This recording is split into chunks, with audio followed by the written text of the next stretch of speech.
Hey, everybody, and welcome to the Fantasy Fullback Dive, brought to you by the good people at the Roto Street Journal, paving your way to fantasy excellence, acting as your lead blocker to fantasy glory, making all your football-related fantasies come true.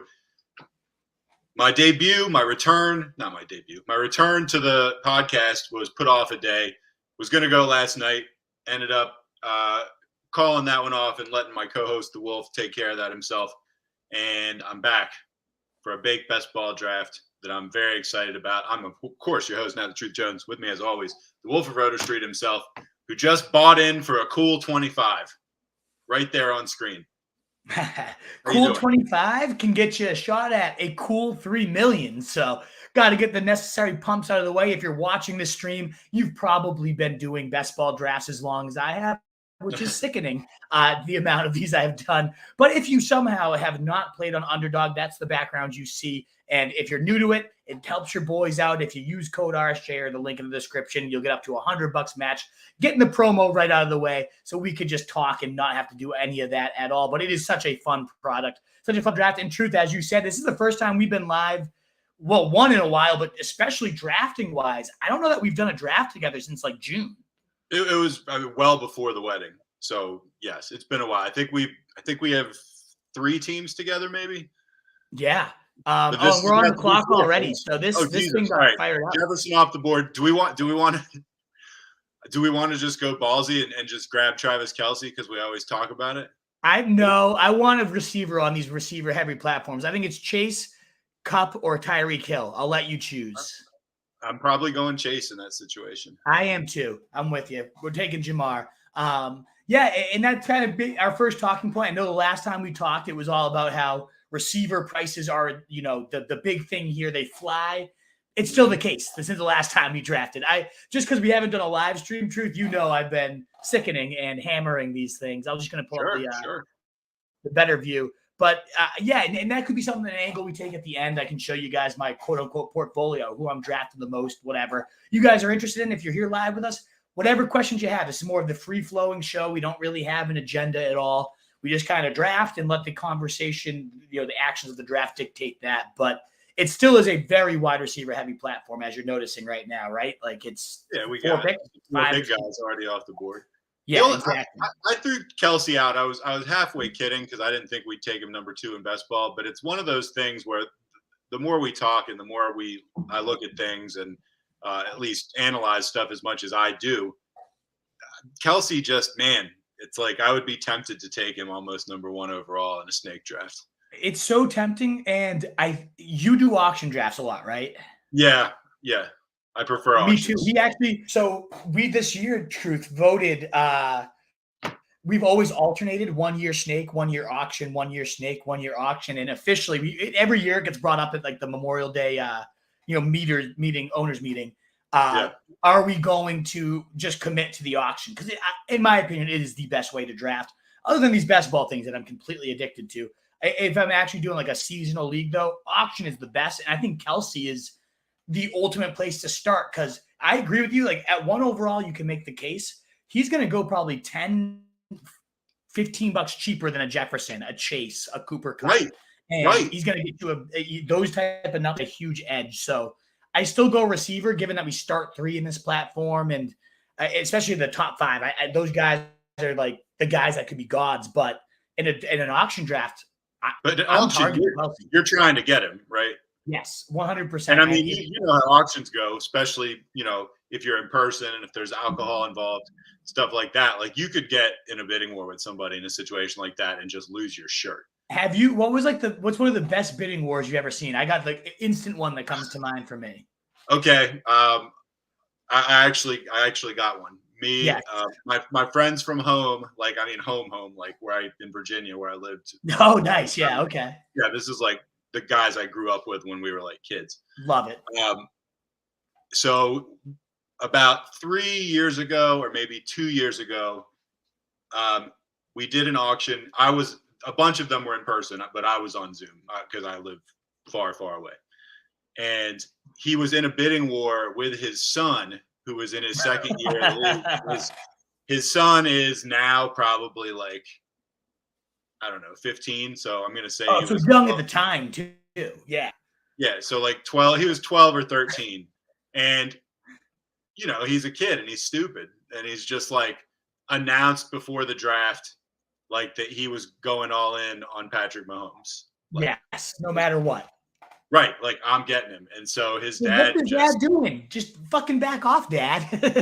oh, I mean the price, I don't remember what the price was, but I want to say it was like $70 or something.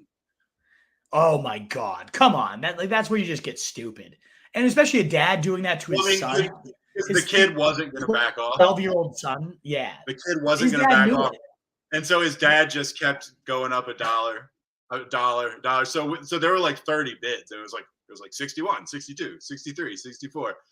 And that was insane. A similar thing happened with Mike Thomas one time. That was nuts. With actually one of the same people I just talked about. So we got to make our pick, and then I have a player for you, and it makes total sense why this player would become that. I was hoping for Devonta Smith because I kind of wanted to stack Smith and Jalen Hurts. I do like Calvin Ridley. I know you might be hesitant. I like T. Higgins, and I like getting one of these two quarterbacks. So I go receiver here. What's your preference? And then we'll pick whatever quarterback's left to us. Let's take a chance on Ridley. Let's do it. Okay, you down? Yeah, I'm okay with it. All right, we'll do Ridley over T. Higgins, huh? Yes, although I mean I gotta say, like, the quarterbacks were very tempting to me. I know it's not necessarily smart, but like I think we're gonna get one on the back end. So exactly, because they're not gonna go quarterback right here. If they do, I mean, God bless them, go for it, but they're not going to go QB. So now clearly that's exactly the thought process, as I value Hurts and Allen so similarly. If I could have stacked Devonta Smith and Hurts, I might have changed that strategy, but we could go T. Higgins, just have three beastly receivers as well. I think the advantage with one of these two quarterbacks is too high to pass up on. I agree too. So I'm all in. We have 23 seconds to decide. Hurts versus Allen. Where do you lean? I love them both. Pedigree says Allen. Excitement factor and recency bias says Hurts. I don't know. What do you think? I love them both. So I'm down for Hurts if that's what you're feeling. Let's take him. He scores a shit ton of touchdowns. Yes, let's do Hurts. I love Josh Allen too. Might be. I think I have Josh Allen number one overall, but I also have a little bit more exposure to him, and I'm happy to have a mix of both because it does come down to week 17. Hurts might put up 35, and Allen might put up 16 in the December snow of Buffalo, and Hurts is the more valuable guy. That it could absolutely come down to that. So I'm happy to balance those things out. Yeah, I'm comfortable with that. What's the best bidding war you ever saw? You know what I also like about Hurts is as effed up as this sounds, I never want to base a draft off Daniel Jones, but Daniel Jones goes, his bye is week 13, the same as Josh Allen. And if you're going to draft a backup quarterback, like if Daniel Jones falls to us at like 120, I'm not saying I'm going to reach on Daniel Jones at this point because I have a stud quarterback, but oftentimes I'm the one to take him in that like 110 range. And so he'll fall back to the top of round one. He's a great quarterback too, because Hurts is going to have 20 every week. There'll be a couple weeks that Daniel Jones will have 35 and take over. Where you have Josh Allen, it's like, I don't have to play the game because of the bye game. Like it's ultimately, I'm not going to not pick Daniel Jones because they both have the same bye week, but it does get a little more annoying. So I know that shouldn't dictate your quarterback strategy, friggin', Daniel Jones, but you know what I mean? Like there's a lot of quarterbacks on bye in week 13, not just Daniel Jones, but in general. I mean, that's some deep thinking on that. I do think it's funny how many things do come back to Daniel Jones for you this season. Like it's a very Daniel Jones centric universe you're living in right now. It's bad. And that's scary because it's like most of his career hasn't looked good, but I really do blame like the coaching.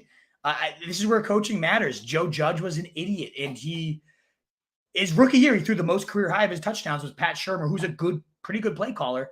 He threw only like 24, so it's a low career high.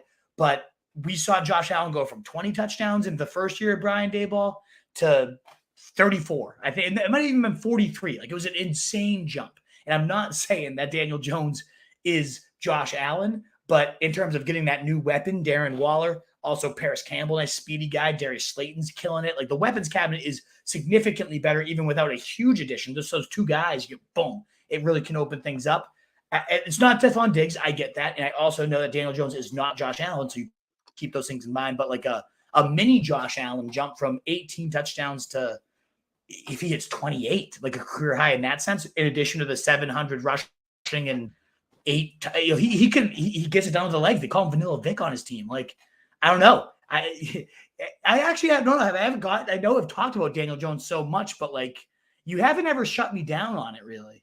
No, I talked you down off your projections a little bit. Where's the cat? I made you bring some projections a little bit down, but the reason I haven't just completely chased you off Daniel Jones' corner is because I'm not off Daniel Jones' corner. I'm not as hyped as you, but I definitely see what you're looking at, and I'm not unintrigued by the guy. I do think this. I don't think it's Keenan Allen. Go ahead. Keenan Allen fell. I wouldn't avoid him here. But Joe Mixon or Travis Etienne are looking good. But I'm glad you're on the same page with Daniel Jones.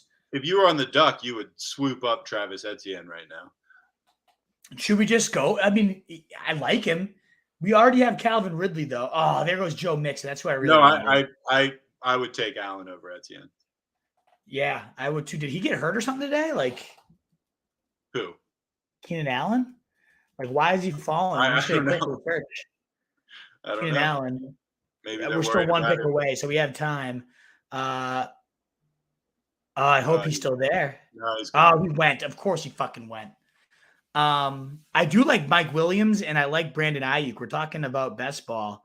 But I'm happy to go Travis Etienne and go with our Duck guy. Do we need to take a back here? We don't have to. It'd be nice to, though. I think Etienne makes sense here. All right, take him.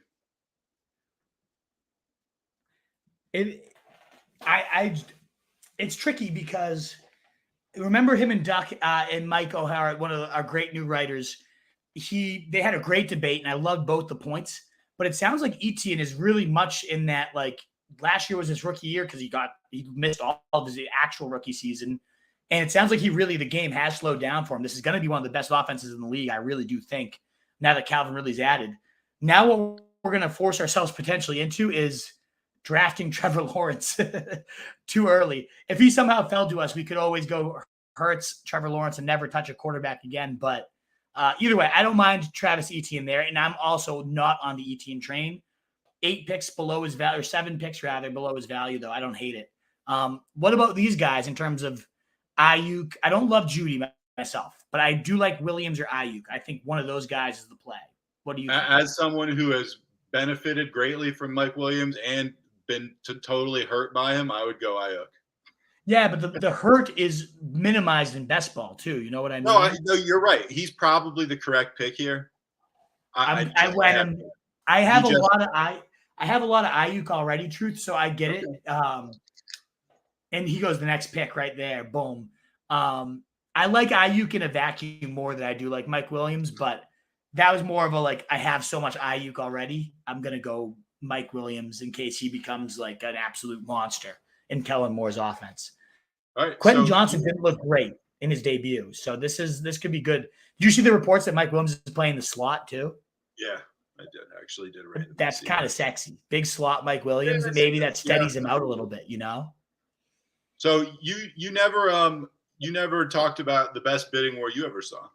Oh, yeah, back to that. You know who it was?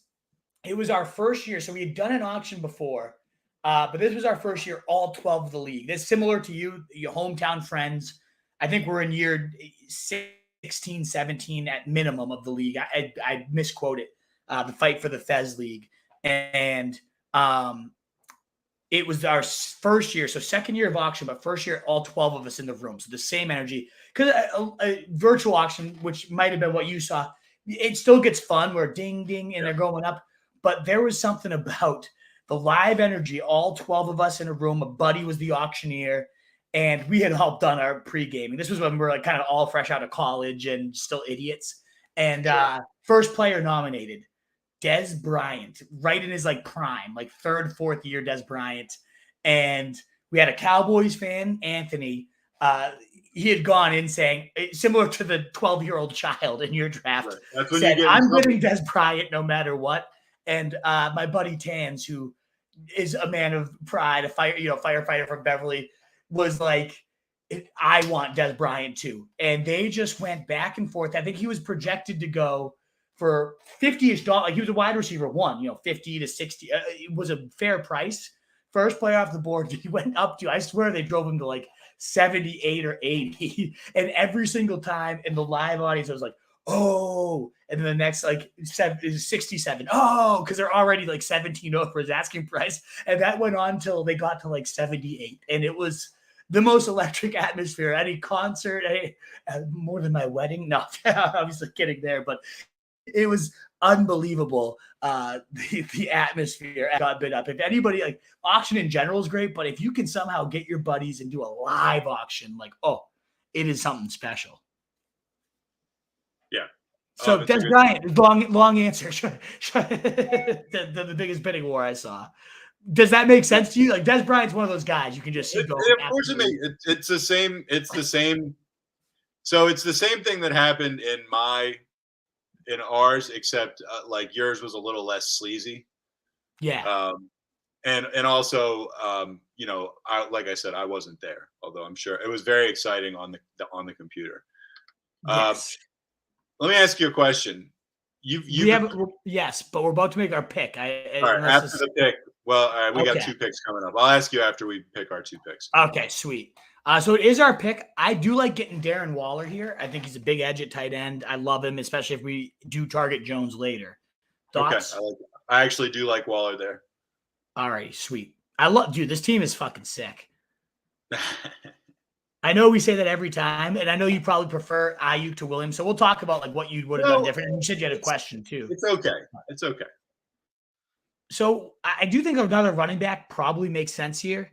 Yeah, I do too. If Sanders falls to us, I like him. I do like James Conner. Montgomery's going to score a lot of touchdowns there. I love Kamara, but that's like 86. He's probably not going to fall back to us, though. I don't know. What do you think of these guys? I'd probably go Sanders with these guys. Yeah, he came out. Remember projections that pop? We talked about him. Mm-hmm. And if he goes, maybe Montgomery or James Conner or what? James. This is where I would have liked James Cook, and that was going to be one of the things we talked about. I was like, oh, here's a guy I'm trying to bump my exposure to, James Cook. And I think we jinxed it because ultimately he went like 57. But that's a guy that I did not have a lot of. Okay, so Sanders, I think, is the let's pick take here, Sanders right? here. I'll just tell you, like, yeah, I know why you like Connor, and I like him for a lot of the same reasons as you. But I really think Arizona has the potential to be just absolutely terrible this year. They do. Yes. And I think it's almost a lock that they're going to be. Yeah, I have a hard time believing he's going to put up serious numbers on that team, even if I like him as a talent. That's a really interesting point, and it's like running back in general is the one position. Well, I mean, obviously everyone benefits typically from being in a good offense, but at the end of the day, even if you're in a shitty offense, if you're the bell cow of that, where you're going to get all the catches, all the goal line touches, and all the rushing work, even in a shitty offense, 18 touches a week, including all 3 valuable pieces, it ends up adding up. Like running back is not necessarily a talent-driven position, and it's not necessarily a team talent. Like obviously, the better the line, the better the offense, the more touchdowns. It helps to have a good team, but especially this late, if you can find a guy that's in line for 260 to 300 touches, I don't know. I mean, I'm with you. I don't think the Cardinals are going to be good at all. They might be the worst team in the NFL, but that honestly might not even hurt Connor, where he just becomes a centerpiece that they just pile on touches to. I have a hard time. I have a hard time believing that you're going to get anything close to 17 games out of him either. I don't know. I know. That's a very fair point. I mean, it's best ball. Maybe that matters less. I don't know. No, it matters. The more best ball is a games played type of situation. Yeah. So coming up in our next picks, I'm just going to queue up some guys, but I know you had like a question lingering, right? Like, well, I was going to ask you about guys you'd flipped on because we talked about James Cook and guys like that. I mean, who are some guys, just in the preseason or in the build up to the season that you started cool on and have kind of heated up on, or the other way around. I mean, Yeah. those are usually, I guess, hot to cold is usually a little more, I guess, like obvious. It could be an injury, it could be a change of It's personality. sexier too. It's Right. funner to talk about. I'm with you. Right. So one of them is Mike Williams. We drafted him, and part of that is the big slot, the Kellen Moore deep effect coming into play. I like it all. I like all that. Travis Etienne. So we'll talk about our own team first. The fact that Doug Peterson says 1,600 to 1,800 rushing is a real goal for him. And Bigsby's looked good, and a lot of praise for Bigsby. I think he's an awesome 120-ish pick range guy. But Etienne is, by all accounts, the clear lead back in one of the better offenses in the league. And Bigsby is the bigger guy, but hasn't been that impressive at the goal line in early camp drills. And he got stuffed twice in the first preseason game, not overacting the app. But, that's the thing. Darren Waller, the Giants, I already love them, and I love them even more. So those are a few. But the biggest turnaround where I wasn't drafted, some of those guys I was kind of getting. James Cook, you mentioned, starting running back for the Bills. Gets the 8-yard out touch. That was the biggest thing. Is he going to get vultured by both Josh Allen and a running back? No. He got the all touches with the first team offense, including 8 yards out. He zipped in, used his speed to get the edge. Was clearly an advantage to have his kind of ability to crease in. Awesome. So I'm very into James Cook. Is that a crazy? What are your thoughts on that? No, I mean, it's interesting. It's food for thought because, I didn't start particularly hot on the guy. We do have to pick too. I got Sutton or Gibson. Who do you like there? Do we want to take a little piece of this Denver offense just in case? I do. And I want Sutton just because he's been leading the team in preseason targets. He's slimmed down 10 pounds, playing the Mike Thomas X role for Sean Payton. And I think Gibson could potentially fall back to us. So as soon as I say that, I'm sure he's going to go. But then we'll get back to James Cook. Yeah. Let me think about this. I would I hope Gibson falls to us. I had been taking a lot of Rashad Penny. He's fallen big for me, though. I'm not a fan. I mean, Mike Thomas is going to play like 4 games or something. Probably score a couple touchdowns in all of them. And then he'll just be like, I don't feel like playing anymore. Exactly. So no, I'm out on that. But Khalil Herbert, he's been flying up draft boards. Caught a 60. Take Gibson. You think Gibson over Herbert? I would probably lean Gibson over Herbert. I have a ton of Gibson. Herbert did have that 56-yard receiving touchdown every snap with the starters. I'm kind of intrigued to add more of him. We were talking about guys, so I'm going to take him because we're talking about guys I want to bump my exposure to. I had You're trying to diversify. That's one thing. I think in a vacuum, I take Gibson there, though. And Gibson goes next. And I think so, too. But for the sake of diversification and the talking point here, you asked about guys I don't have a lot of that I'm hoping to bump to. Herbert's definitely one of them. I thought early on, and this could still be the right read, but this was my read was, I like Donta Foreman, who they also signed. They draft Rashawn Johnson, good pass protector, maybe a threat to be the third down guy. And then you also have Justin Fields as a low-end running back one himself. So we're not talking about just a 3-headed nightmare. We're talking about a 4-headed nightmare on an offense that's just not that good. Come to the first preseason game, Herbert plays all 7 snaps with Justin Fields, catches a 56-yard receiving touchdown right after talking about how offseason was all about getting faster and not getting caught from behind after he got a 60-yard run, got tackled from behind last year and was embarrassed and saying, I need to start breaking those. And all reports in camp is he's the number one guy, and the guys behind him are clearly similar to James Cook, just on a worse offense is kind of the narrative for Khalil Herbert. And he's flashing. He's looking really good. He was going 120, and now he's already up to 107. And I think he's going to be going at this pick we just took him. I bet he continues to soar above that. So that's my thoughts on him. Whereas Antonio Gibson played behind Brian Robinson. That was kind of expected. He's only been in that McKinnon role, which is why he's so valuable, a good receiving role from Eric Bieniemy. But to me, it seemed like there was more upside for Khalil Herbert to be like an every down back and an offense that could take it to the next level this year. So long-winded, but thoughts. It's a compelling argument. His situation. I mean, we love that offense. I mean, We love the Right. Bears. We want like any piece of it we can get for the most part. And if I you're mean, did talking you see about the a guy, preseason game at all, Truth? no, I didn't. Oh, so first play of the game, the guy we've talked about all offseason, DJ Moore, AJ Brown light, go there. He rips off a 62-yard touchdown. First play of the game. He did all the work. But that's the thing. Both Herbert and DJ Moore scored on screens. It was a little bit of a broken play on Herbert, not like a completely designed screen, but the lineman there, such a good job getting downfield and blocking. And then DJ Moore, they had no receiver capable of doing any work on his own. And Herbert Fields after the game just is like, yeah, pretty nice when you can throw the ball 6 total yards, but then rack up 130 in 2 plays. And it's like he literally just dumped it off 2 times in a row, and they just ripped it down the field. That's the type of weapons they have, and the blocking that this line, the play design, it all just looked so good. Like I'm very intrigued by this offense as a whole right now. Where do you like them to finish in the North this year? See, even then, I don't love the team. I think the defense is going to suck, which is also kind of why I like the offensive pieces chasing points. I think they probably still finish last. I honestly could see the Lions winning that division. Huh? Are they the favorite? Probably, right? The Lions. I don't know. I haven't seen the odds recently. It's like it's hard to totally ever fully believe in the Lions. I know. I agree.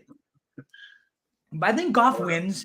I think Dan Campbell, I like the culture he's built. I think this team has the right players. I do like the Lions. I think they're kind of dangerous in the NFC. That's obviously words to die by. I like the Lions. I could see Green Bay being pretty bad. So I assumed that if he was here, we would definitely take him. Yeah, and the other guy behind us has Herbert. It would not take him out of the running. He'll probably Kirk Cousins is gone, so he might just go for Daniel Jones. And this guy in front of us, he has 0 quarterbacks. He might go Daniel Jones, but he doesn't. Not everybody's as in on Jones as the Roto Street Journal. You're cool with it? You're good with me going DJ? All yes, right. I assumed we would do it. Especially because we have Waller too, and then we can stack a couple receivers late there. I love it. I love Romeo Dubs. I had been drafting a ton of Rashad Penny, but it does sound like Kenny Gainwell is better than him right now, and that's scary. It makes me want Kenny Gainwell, and it makes me not want Penny. I know we talked about who you've like changed feelings on. Penny is one that I was hot on that I've gone the complete opposite way about. You cool with Dubs or Juju or Nico Collins? I do like all 3 of these guys. I would probably go Dubs. Okay, I'm cool with that. I like Dubs a lot. He's one of my top 6 owned people right now, so I'm all about that. Sweet. I'm going to go grab a quick beer. Do you mind if I'll be right back? No, I don't mind at all. I'll be right back. Just kind of looking at this. Like? So because the wolf is controlling the screen, I don't have the ability to scroll up or down. So my view of our team is just what I could right now see on the screen. I got you. But I got to say, right now, I kind of like this team, man. I really like this team, and it's got a lot of players I have not been highly exposed to. So it's and they're players that it's not like I'm not drafting players just because I have to get exposure. Like that's not my stance. I like a lot of this team. Yeah. So, Jamar Chase, Ridley, Jalen Hurts, Travis Etienne, Mike Williams, Waller. I think that's a phenomenal start. I think Cortland Sutton's going to keep creeping up draft boards, led the team in targets in the preseason game, despite a touchdown catch from Judy. I think Sutton is a great value there. Just a way to buy into Peyton's offense. Maybe I don't believe Russ. What do you think? That was such a shitty situation. Do you buy Russ coming back? For like coming back and being good? Yeah. Not really. I have a lot of respect for Sean Payton and his abilities, but so possibly some things are bound to improve, but I think the guy's like kind of washed. And I mean, yeah, Peyton's like, if he's physically washed or getting there, Peyton's not going to like necessarily revitalize him to the point where he's awesome. I mean, I guess we had that season where Peyton Manning won the Super Bowl with the Broncos when he was just like a shell of a person. Right. So I guess there are examples of it happening. And you know what, Truth, though? What's interesting to tie to that is it wasn't Sean Payton that traded for Russ. So like if Russ sucks, he'll go to Jared Stidham, It's not like Peyton handpicked the guy or anything. anything. No, You know, exactly. So that plays so into it. Like, what if he's a bad fit? He's a bad fit. I just don't think he's good anymore. I mean, I know it's tough to just completely write him off because the situation with Hackett and everything was so bad last year. I know we're not supposed to say that. Sorry, Aaron Rodgers, but I'm just saying it out loud because I watched what everybody else watched. Rogers is a big fan of the fullback dive. We don't want to lose his sponsorship after all the Yeah, times we've absolutely dumped on him. right now we got 7 people or 8 maybe watching us live as we do this. If one of those is Aaron Rodgers, I may have just made it. If you're live Serious. with us too, a thumbs up button 1 is so helpful. I know that's probably a driveway to you, and I'm so sorry, but even better, ask your questions, get them answered. Keeper leagues, best ball strategy, whatever you have. Is there any questions in there, Truth? Because I'd be happy to. Nah, do they're the just mailbag. well. MOH just asked if Kenny Gainwell is getting pushed up too much. I don't know. I don't think so. Because if he is truly the number 1 back, then Rashad Penny is significantly too expensive. And Gainwell could be a steal. I've been bumping him up the big board big time. Big fallers have been Penny, have been Damian Harris, who's been hurt and maybe now behind Latavius Murray. I have liked Damian Harris's touchdown upside, and maybe that still exists, but he's definitely been a big faller to me. Odell Beckham is somebody I've gotten a lot hotter on, and we can talk about him after our pick, but it is time. I like Mooney falling. That's a deep threat that can go. I don't like much else. I like Thielen. I think he was a projections that pop. I like Chark, and I do like Laporta. What do you think of these guys? I'm tempted by Mooney just because we All were right. talking about the Bears. Yeah, we got hyped up on the Bears. Let's do it. We do need running backs, but like honestly, all like Algier, I'm not into. Like queuing up backs, I'll like later. I love Zamir White late. I like Taj because I think Jacobs could hold out. And he'll be there next time. Do you think we just go like Thielen here and then we don't talk about receivers the rest of the time, or DJ Chark, a nice deep threat? Man, we got a very deep receiving core. I know, but that's what plays into this setting. And then we'll just go running backs the rest of the way. I probably like Chark or Thielen. I'd probably go Thielen. I don't know. Maybe that's stupid. No, I like Thielen. I think he could be like the real steady out force there. And we have a lot of big play guys. So it doesn't hurt to have like that possession type of, I'm going to get 12 points most weeks. That could be Thielen this year. And he'll just always be our receiver 3 getting 12 nice points and everybody else is just going deep for us, Yeah. I like that. And then I don't know, maybe we do one more stab at receiver, but I honestly like doing 2 quarterbacks, 2 tight ends. You have Darren Waller. You don't need to go heavy on tight end.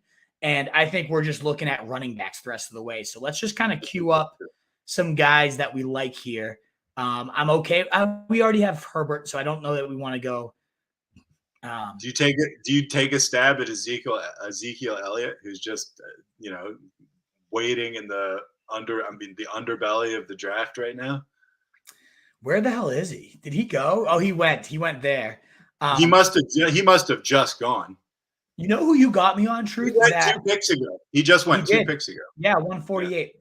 You know who you got me on as like a last round? So like my hope here is that we can get Zamir White and Tajay Spears. Zamir White, Josh Jacobs backup, number 1 on the depth chart. If this could be like a James Conner 2.0 where Jacobs holds out and for however long he holds out, Zamir White is just racking up stats for us. So I hope he's there next pick. I don't know if he shall be, but I also love Tajay Spears, given that we don't have Derrick Henry. If something happens to Henry, I love this rookie. I think he's a very exciting talent. And then a guy that you got me on in our first draft, you're like, Cordell Patterson's still there.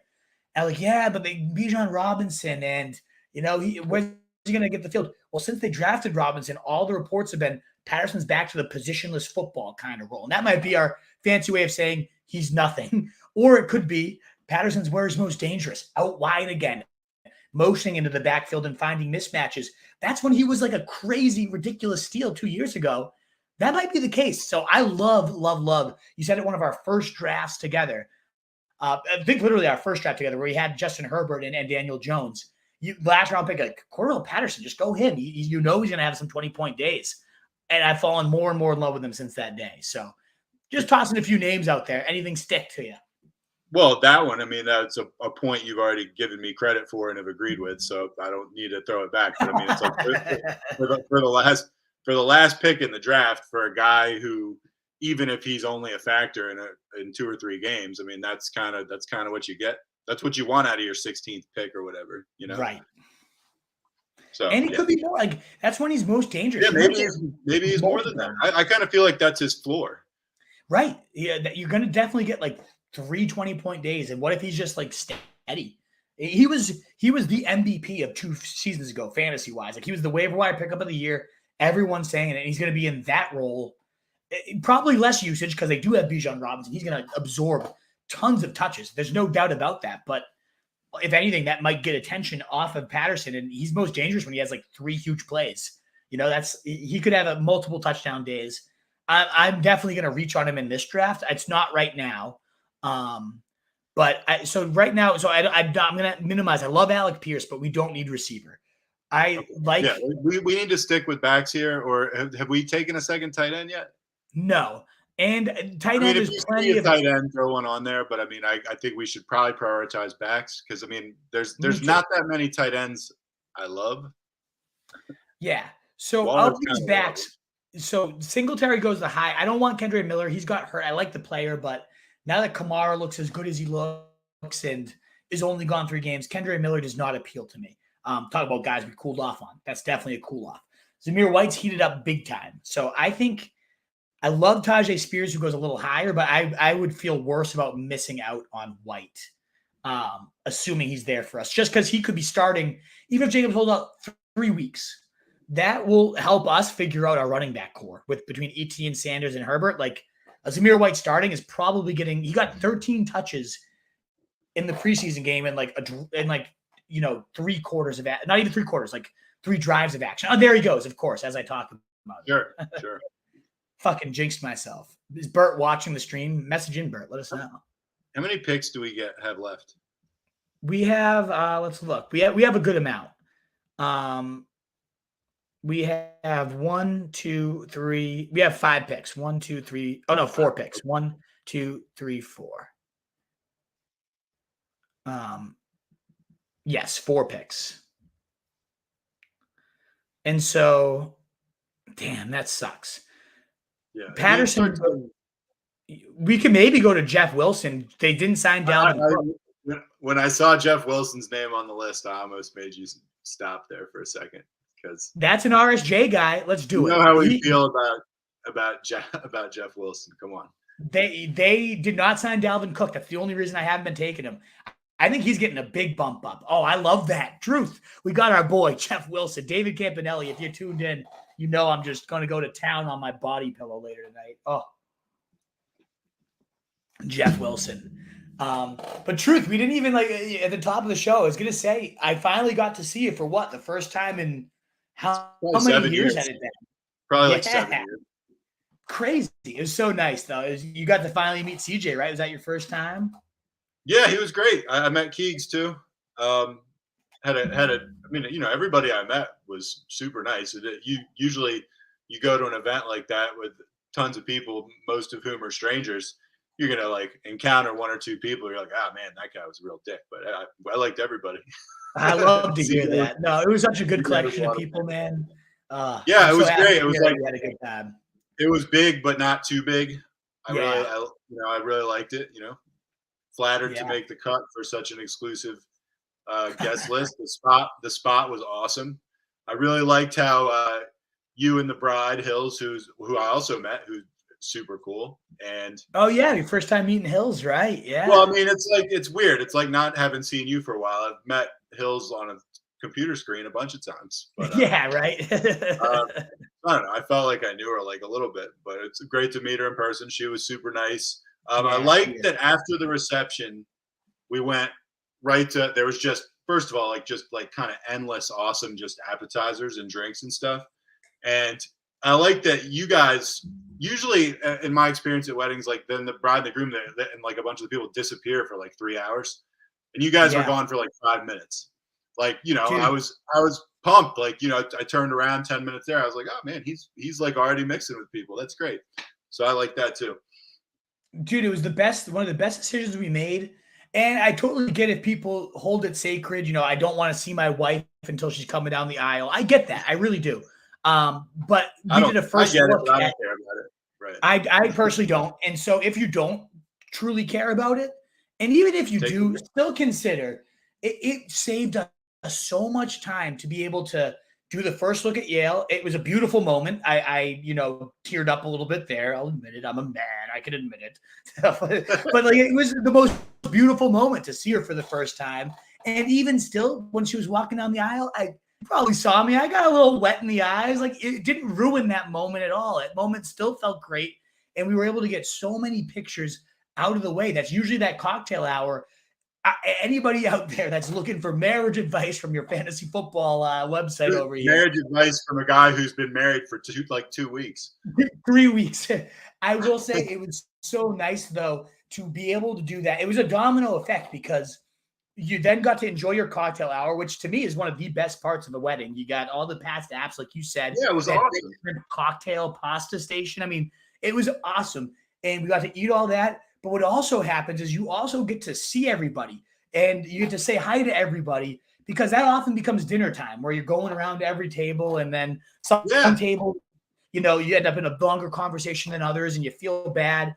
But to be able to like interact with it, cocktail hour is the perfect place to be able to say hi to everybody, to thank everybody for coming, as you should do. I mean, obviously you want to do that and you can't wait to see everybody, but then you get that done and you can just enjoy the night and party with everybody. Like it was so much fun to be able to just dance with everybody and say hi to everybody. And then you can, it's not just the hellos afterwards. Now you can actually talk to people, which is fun. So no, I know it's our pick now, but I just felt like it was so fun to be able to do all that with all you guys. You played that super well. I look at these guys. I mean, we need our tight end. Patterson's secretly the guy I like the most, but I think we can get him at the end. So we can get him in the next 2 picks. Which of these tight ends, Conklin or Juwan Johnson? I probably would go Conklin. All right, me too. I like him with the Jets with Rodgers. I think we got him anyways there. Juwan has been showing a good rapport with what's his name, Derek Carr. So he's a guy I wouldn't hate bumping my exposure to a little more. This is where let's take the tight end. So we've got 3 of them. I mean, most no, tight ends we have Waller and Conklin. I don't think we need 3. I think this is where we go Patterson and we don't risk. Oh, is it time on Patterson? Okay, I think so. And I love Jalen Hyatt too, a deep threat for Daniel Jones. But running backs, we just need them more. Like most drafts, I would have said let's get Daniel Jones stacked. But we need it. We have Travis Etienne, Sanders, Herbert, Spears, Wilson, Patterson. I like the backs. I don't love the backs. So I like Patterson way more than Juwan Johnson, just to be clear. I just didn't know if we were waiting on him. But you think he would have gone before? I think he might have gone, and we would have been hurt a lot more to lose on him. Yeah. I'd much rather shore him up than get a 3rd tight end. Definitely. Yeah, I don't know that we need a 3rd tight end. Now, if he's there at the end of the draft, like I'm okay with it. I like Darren Waller a lot. I don't think we'll need a 3rd tight end, but Juwan's one of those guys that like when he scores, he puts up 20. Like he'll have 2 touchdowns. So I don't hate Juwan, but I think we ultimately want another running back probably. I love our receivers. Our wide receiver 7 is Thielen. That's fucking awesome. Whereas running backs you can see all the green late. We've definitely gone late at running back. I still don't hate who we have. Etienne, Sanders. If Herbert's that riser that he deserves to be, I still would have liked to have James Cook where Sanders. I don't know. I still like Sanders where we got him though. Like I like this team a lot. Truth, I really do. No, I do too. I love it. Hey, so since you're married now, I mean, at some point you might be thinking about kids, and so let me give you a little quick story. Yes. When you're sleeping in because it's it's the weekend, or just in the summer because you don't have to get up and you just like what I'm going to get an extra hour of sleep or 2 hours of sleep. I wake up at the sunrise every day. I don't know if I've ever told you that, but I actually get up at 5:30 every day. Yeah. Well, I used to get up a lot earlier, and now I am a lot lazier and tend to sleep in when I get the chance. Yeah, I understand. Everybody that I know that's a parent says the same thing. As soon as you kind of get sleep again, you'll never like force yourself out of bed. Right. So I'm lying in bed, and the best is your alarm is going to go off in like an hour, but you're sound asleep. But your kid comes in your room and wakes you up and asks you when you're going to wake up. And it's like, when are you going to wake up? Well, like right now. Yeah. Right now is when I'm going to wake up. What a great question. Thank you. Yeah.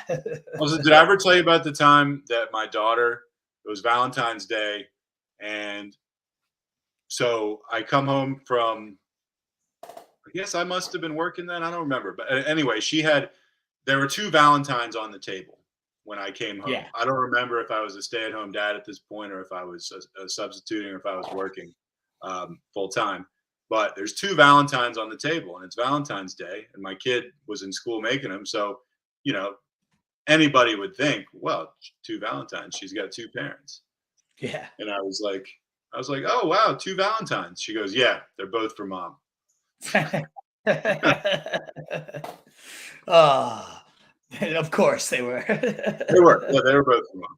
Anna's the best. Oh man, it was so good to see her too. By the way, like I haven't. Yeah, seen yeah, she was pumped to see you too. I'm so happy you guys could join. It was so cool to run it. I'm just glad to hear you guys had fun too. Oh yeah, it was great. Yeah, it was awesome. I'm glad you got to meet Keith. Yeah, Keith is so cool too. I'm glad we had a good little RSJ contingent there. It was great. By the way, that's the first time. Yeah, your wedding is like the first time that we have gone away for the night without the kids. Like, we've had the kids out of the house before. We hadn't gone away for a night without the kids, like probably since Serena was born. Really? Yes. Wow. I'm so happy we could provide the opportunity. I think it froze on us, so it's our pick. I'm going to go Darius Slayton. Okay. He's stacking him up with Daniel Jones. So I just did that on the phone, by the way. It froze over here. But I took Darius Slayton, so we ended up with 8 receivers. I would have wanted to go a running back, but honestly, there just wasn't, like, Hilaire is one of the last guys. I do like Kyron Williams, actually. So that's one late-round sleeper I wanted to talk about if we really wanted one. But I love Slayton, so I'm happy we got him where we got him. If I didn't love Slayton, I would have at least brought it up more. But I'm fine. It looks like this one. But no, so this was your first night out, you were saying, without like really staying out overnight and everything? Yeah, I mean, we just kind of realized it because we're like, I mean, it's only recently we've started just going out a lot because we could leave them at home. So our social life, or just at least time we're spending with each other, is increased a lot, which is great. But we were like, yeah, we've gone away on lots of vacations, like all of us. Yes, exactly.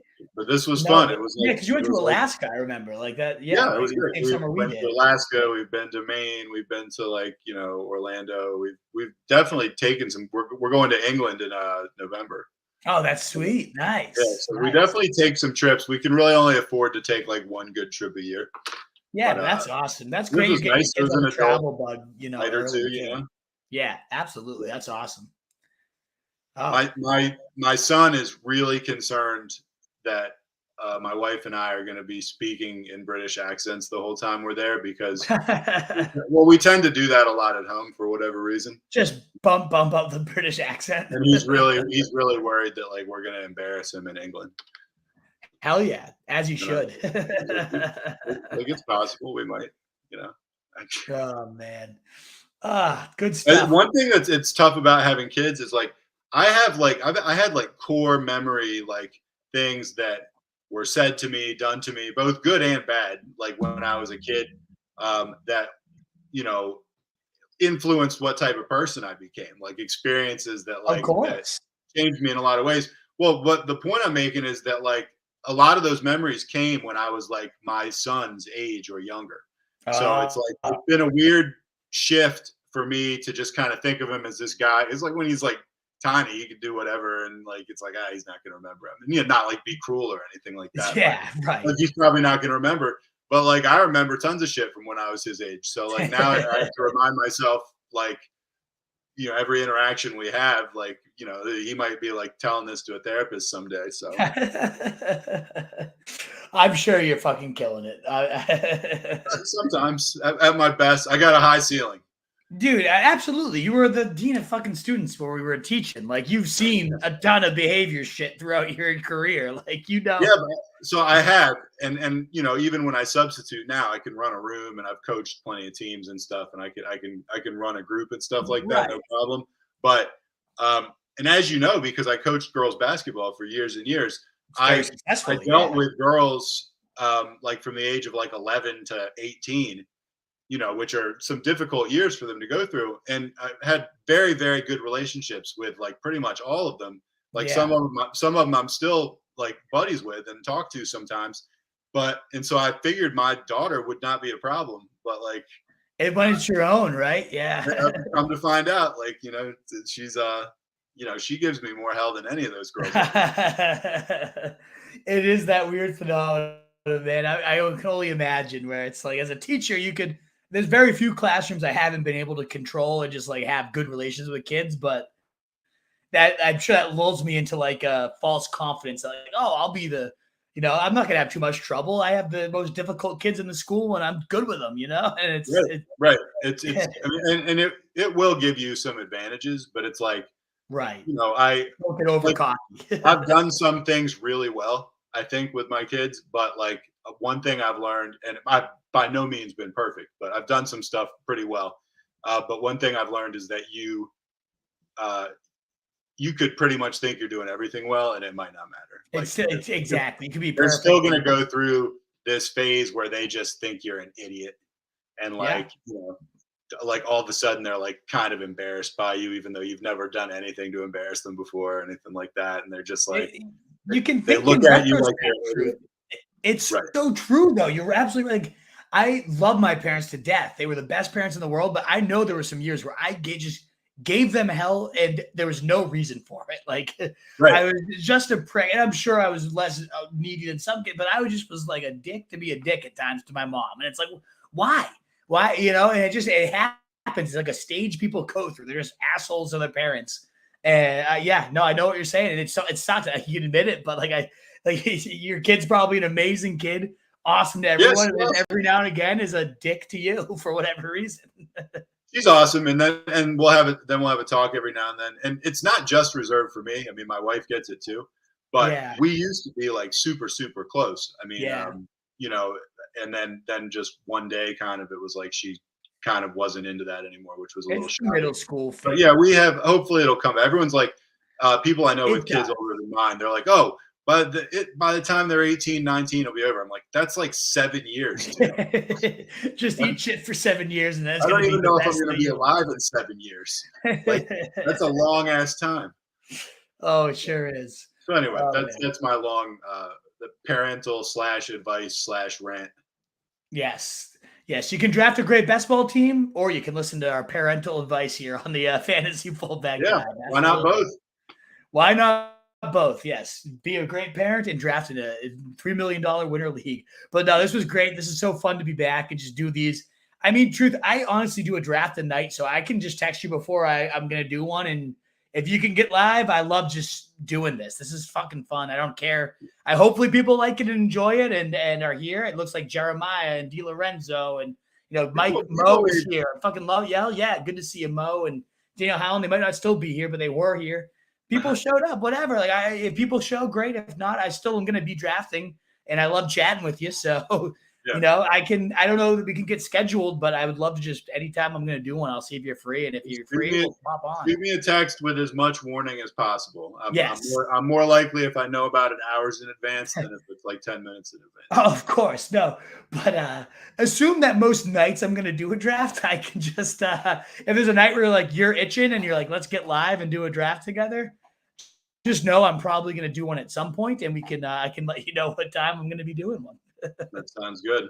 I like Hell that. yeah. But thanks so much for those of you that tuned in. If you're still here, I mean, clearly you're listening to our parenting advice and of course all your fantasy questions. But no, this is awesome. I always love these shows because they do just kind of get off the rails and you just let it just go. It's the best. So thank you again. If you enjoyed it, the thumbs up button means the world. We're clearly going to try to do a few more of those every week because I do love drafting and I'd like to talk with the truth while I do it. So we'd love to have you along whenever we do it.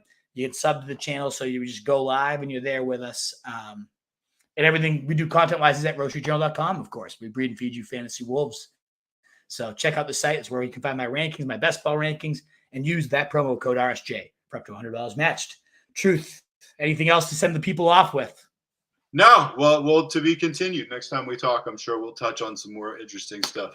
Hell yeah. Sounds good. All righty, guys. Thanks again for being here. And in a world full of fancy sheep, be the wolf. Later, guys.